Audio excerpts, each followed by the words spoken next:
no matter how small your pony is, you still have to keep track of him. Cookie's working with Taj pretty well right here. He's not walking away and he's not slinging his head. He's not interested in putting his own bridle on, however, so Lottie's going to help Taj a little bit.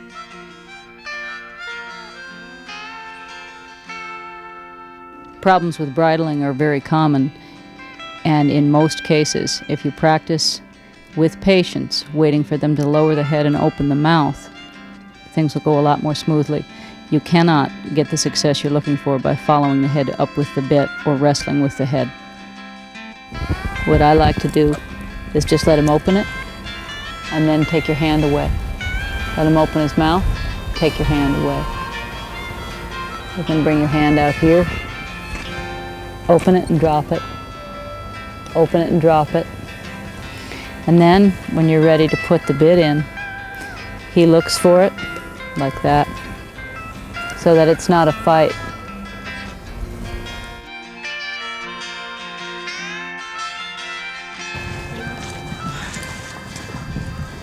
Let's do this. You get the nose in the bridle like this,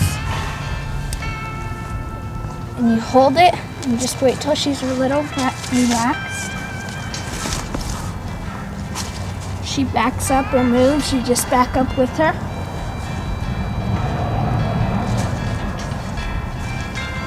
Then what you do is you put your thumb in here just like this. Just in this little slot of her mouth. And then when she opens her mouth, you don't let it knock on her teeth. You just put it in gently and pull up. You put in one ear. Then you go to the other side and you put in the other ear, and you be careful for her eyes.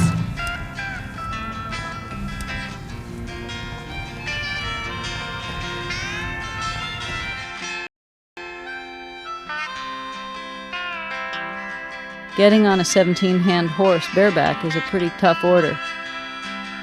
It's hard to find good help these days, and Sarah's lucky to have Robin there to give her a hand. The key to having this whole thing work out is having a horse that's patient enough to wait until you can swing your leg over. When you have a horse that won't stand still, be sure to have someone hold him at his head so the helper doesn't have to do both jobs. When you're boosting someone up, remember to grab their leg just below the left knee. This is a picture of Gunner being patient while Birch learns how to get on by himself. He hasn't figured out yet how to get his hands in the right position so that he can keep his left foot still in the stirrup. Gunner's patience had a limit with Birch's acrobatics. He eventually started walking off every time Birch put his foot in the stirrup. So with the help of a holder, Birch was able finally to polish up his technique. Well, here's Taj. She was so used to getting off a pony, she didn't really know where the ground was going to be, so she didn't really dare let go. Taj is demonstrating an alternative to getting on with a helper. If you try this, be sure the horse is small enough and you have someone holding his head. And this is my dog Dipper. When he's not rounding Fushi and the other horses up, he likes to take a ride sometimes.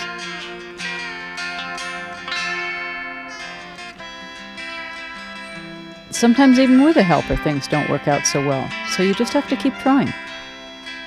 Birch has improved considerably since he started getting on by himself. But he still biffs it once in a while.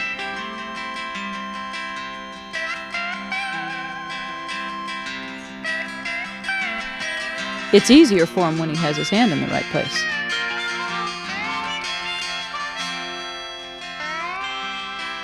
Make sure that before you put your foot in the stirrup, every time, that you check the girth or the cinch and make sure it's tight enough to hold your weight on the side of the horse as you're getting up.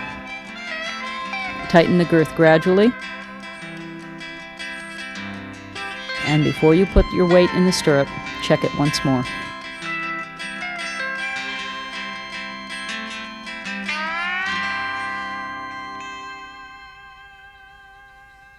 Remember when you're checking your girth to run your hand from front to back, going with the grain of the hair, so it's not uncomfortable for your horse.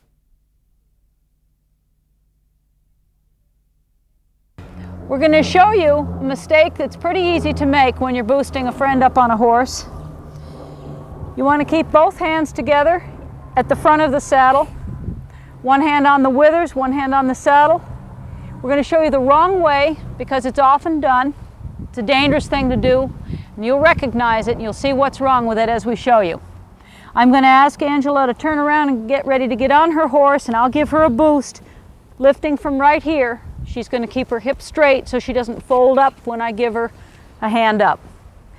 Wrong way first now, okay? 1, 2, 3. Right here, she's in a spot where she has to move her hand in order to swing her leg over. Okay, let's try again. 1, 2, 3. Good girl.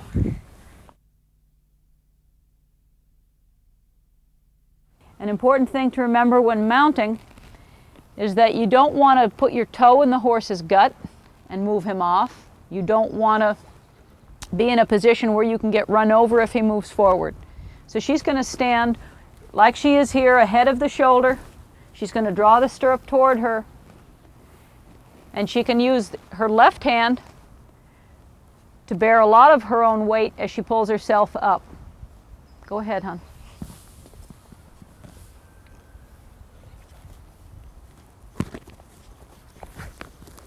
That's okay. Keep trying. Just try again. Push your put your weight down. You're not going to try to rip his mane out. Push down hard, and you need to jump hard off that leg.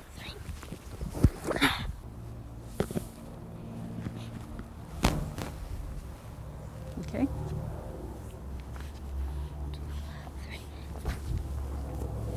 Keep going. Just keep trying. Keep it till you get it, and then get right up alongside him. Go ahead. Jump hard. Come on. When a child is learning to get on by herself, it's helpful if you can give her an added boost with a belt loop just at the moment when it could go either way. Is that okay? Mm-hmm. 1, 2, 3. There you go. Good job. Oh. The purpose of staying halfway up on your horse like this is so, in a situation like this where the horse is distracted by something over to his right, she's in a position to get up or down. She hasn't committed to get on that horse until the feet are still. From this position here, Angela can kick her left foot out of the stirrup and just get down on the ground without having to commit herself to a horse that's moving.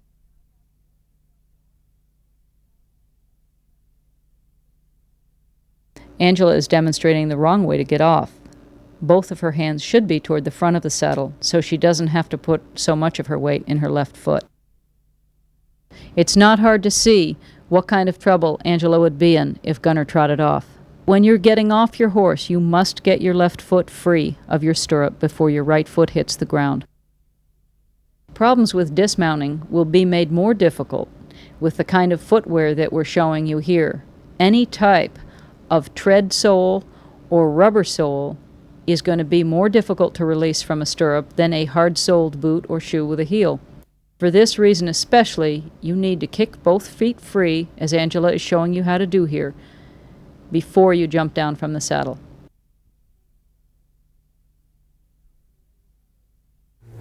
Now I'm going to show you how to mount up on your horse. What I'll do with my McCarty here, keep it out of my way, slip it up through my belt. Now, if you don't feel comfortable having this McCarty up through your belt, I'll show you what else you can do with it. You can tie it up on your horn by placing a little loop in your McCarty like this. You place that loop over your horn, and you make another loop. Place it over your horn. Snug that up, and that McCarty's away from you. For some, you might feel safer. I'll take my reins down from the horn and situate them with a coil here so that as I get on, if my horse walks off, I can stop her feet. I'll have my left hand up here on the mane, put my left leg in the stirrup, my right hand will come up by the horn and I'll push off with my right leg. Once I'm up here, I'll just go about halfway. Maybe on a young horse, You might pet your horse's offside here. Maybe reach down for the stirrup, move the stirrup around so that your horse can get used to that kind of stuff. While I'm up here, I'm up in my hands, you see, so that I'm not taking my horse's spine off to one side. If my horse needed to walk off, or if she jumped to the side, I could get down or get on her to get with her and slow the feet down, depending on what was the wiser decision. When I swing my leg over, I be careful not to hit my horse in the rump with my foot. And as I sit in the saddle, I catch my weight in my legs, sit down in the seat nice and easy. When getting off, I'll take the tail end of the McCarty out from underneath my belt and over the horn, and it goes in the crook of my elbow, of my left hand. I gather up my lines so that if she walks off, I'll be able to control her feet, stop her feet. And when I'm ready to get up, I'll stand up into the saddle, get some weight into my arms, bring my leg over without hitting her in the rump, and again, I'm situated in the center of my horse so I'm not taking her spine off to one side. And I have some options here. I can take my foot out, come off and away,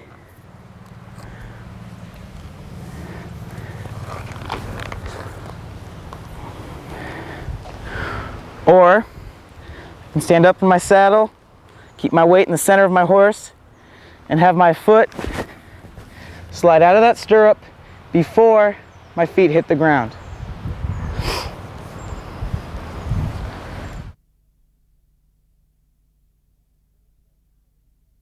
What I'm going to demonstrate now is setting your horse up so that maybe someday he can pick you up from up top, from on the fence here.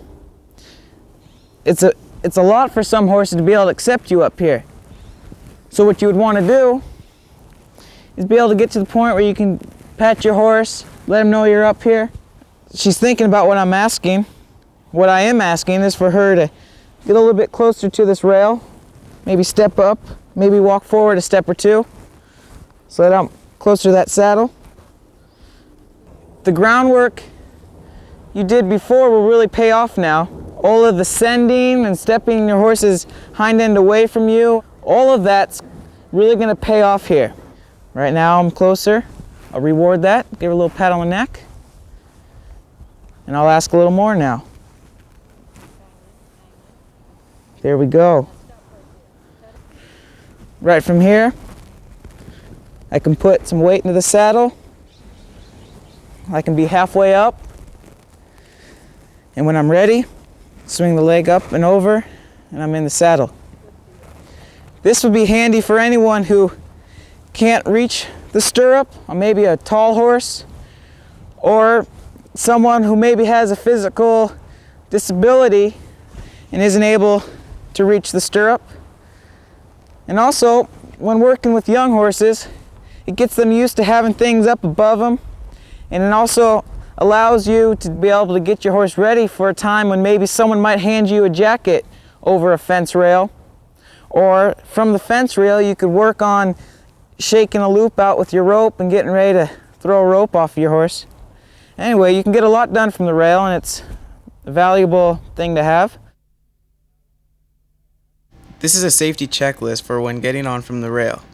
Don't get on while your horse's feet are moving. Don't bump your horse with your foot or knee while getting on. Gather up your reins so you can control your horse if he walks off.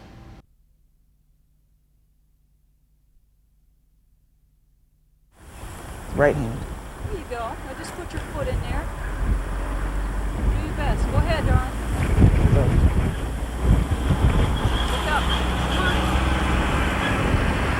That's it. Keep going. Atta girl. Okay. You notice it took Taj kind of a long stirrup to get up on this big horse, but that's all right. Taj is a small person. Taj, if you would put your leg up, I'm gonna show you what a short stirrup is and what a long stirrup is. But before, I want to tell you why she has her leg up here. A lot of times if you have your leg back by your horse's flank, it can trouble your horse and cause him to walk off. Here, he can see your foot, and it's not back there by his hind end. Now this is a long stirrup, naturally, but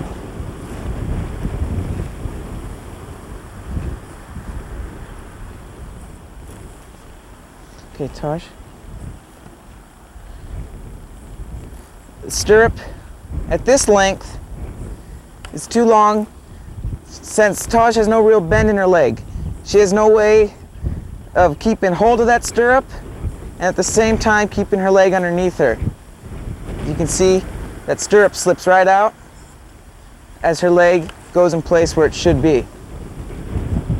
Here's an example of a stirrup that's too short. If you put your foot there, thank you. Now, watch Taz as she stands in the saddle.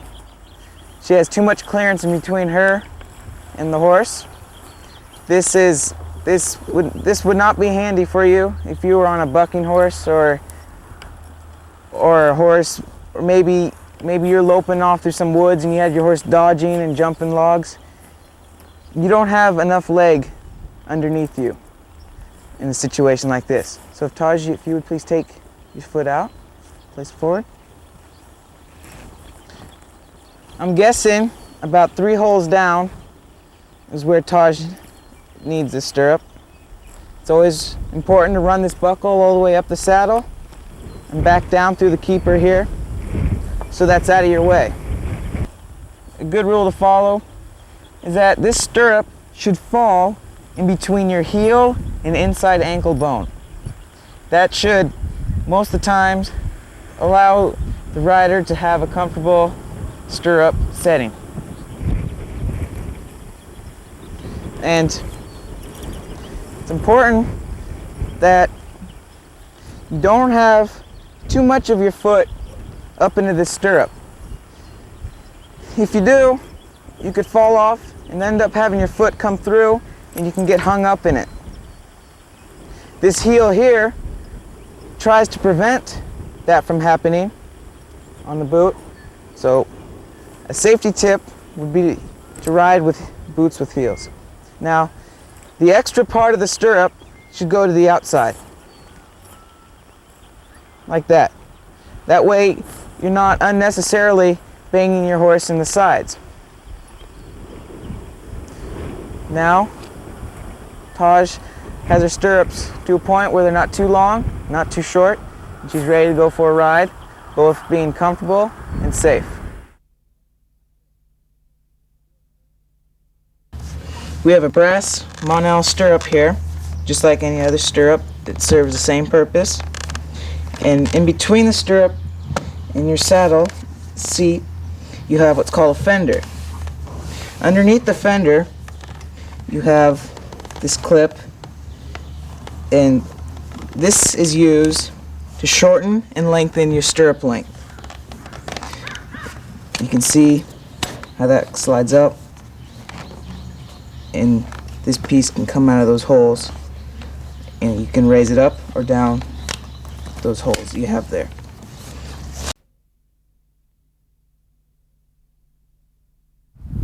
In your mounted work, before you get your reins, you're going to want to understand how to take care of yourself in the saddle. You sit with your legs nice and relaxed. You want your heel to fall under your hip from the position of your legs hanging. Lift your toe toward your knee. It will create the same effect in the appearance of putting the heel down, but instead it tightens the muscles on the top and the front of the shin, and it leaves the knee joint open so that you can move your leg intentionally ahead of the girth, at the girth, and slightly behind the girth to help your horse understand what direction you'd like him to turn his body. It takes practice and time to get body alignment so that it comes naturally. As you ride, go ahead and practice at the walk, standing and dropping your weight back down on the horse's back, Now this standing I'm talking about is not so much putting weight in the stirrup, although some weight will come in the stirrup. I'm talking also about transferring your weight forward, rolling your thigh forward, come back down when you sit in the back of your leg, not to flop down just underneath your bottom on the horse's back. That will tend to make your feet go forward and throw your upper body back. It's not about standing in your stirrup and doing this. This is not what we're talking about. That's kind of standing on your toes. And when people do that when they're riding along, the leg starts to swing like this, and your upper body starts to shift back and forth in response to that wobbly foot and stirrup, and inevitably you catch your balance by pulling on the horse's mouth to stabilize yourself. The stability that you really need comes from being able to ride and carry your weight in your leg and put enough weight in your stirrup to hold it still and still keep your knee joint open, so that you, when you need the forehand to take a signal from your leg, or the rib cage to take a signal from your leg, or the hindquarters to take a signal from your leg, your knee joint will be open and fluid enough for you to do this on purpose at any gait, whether you're posting or whether you're loping in circles or loping in turns through the sagebrush or wherever you may be. But what you're going to need to do is understand that if you can post with your heel underneath you, you can also post with your heel behind you, your heel underneath you again in the middle, or perhaps you'll need to move your leg forward. But in either case, you'll always know where to come back to. If your legs are aligned underneath you, you'll be able to turn your horse by turning your torso. That turns your shoulders, your hips, your legs underneath you. As I turn to the right, she shifts her head to the right. As I look back to the left, she looks back to the left. The most important part of keeping your balance is to be looking where you're going. I'm going to call it following a line of sight. As I look out ahead of me where I'm going, you notice that my back is straight, my heels are lined up under my hips, and I'm ready to ask the horse to move forward. Now, if I were not looking where I was going, if I were instead looking at my hands or down at my horse's mouth, you can see how this forward focus pulls my weight forward. I'm already tipping out of the saddle here. My heel is coming back, my toe is drifted back behind my knee to a point where I'm really looking down. I'm looking down as if I've lost something, as if I don't really know where I'm going. That's where I want to go, that's where I want to sit. And when I raise my head up and look where I'm going, my body settles in the saddle in alignment so that I'm ready to ask that horse to engage from behind and move out forward between my legs and straight on through my reins.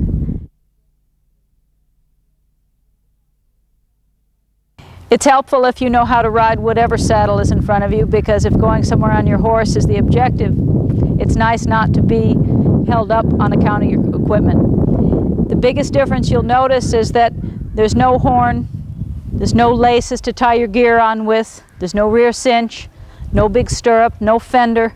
You wouldn't be able to rope a cow too well with this.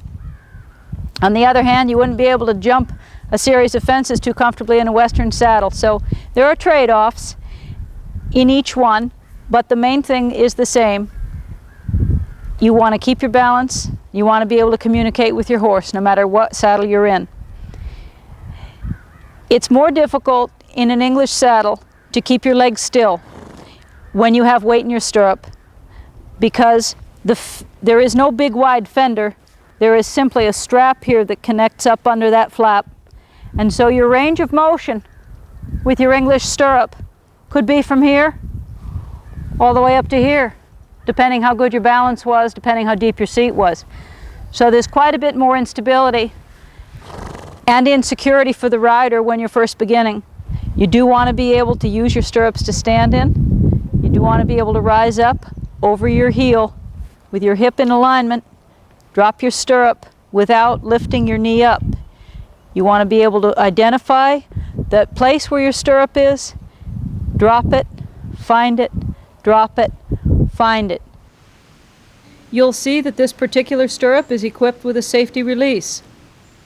This is called a peacock stirrup. They're available at most tack stores.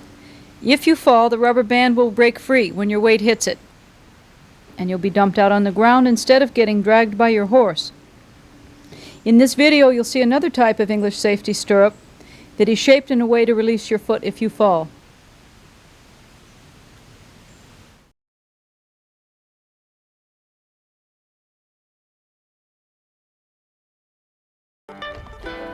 This is a horse that loves apples. This is a horse that I feed apples and carrots a lot, but she respects my space. Here's an apple, there's her face. I've got her attention, and I've got her interest, but I've got her respect. This apple being near her mouth, she's interested, but she's not going to come and take it out of my hand, bite my fingers, or bite anyone else's fingers. Maybe I can get her to follow that and think about it, and maybe I could teach her how to fetch it.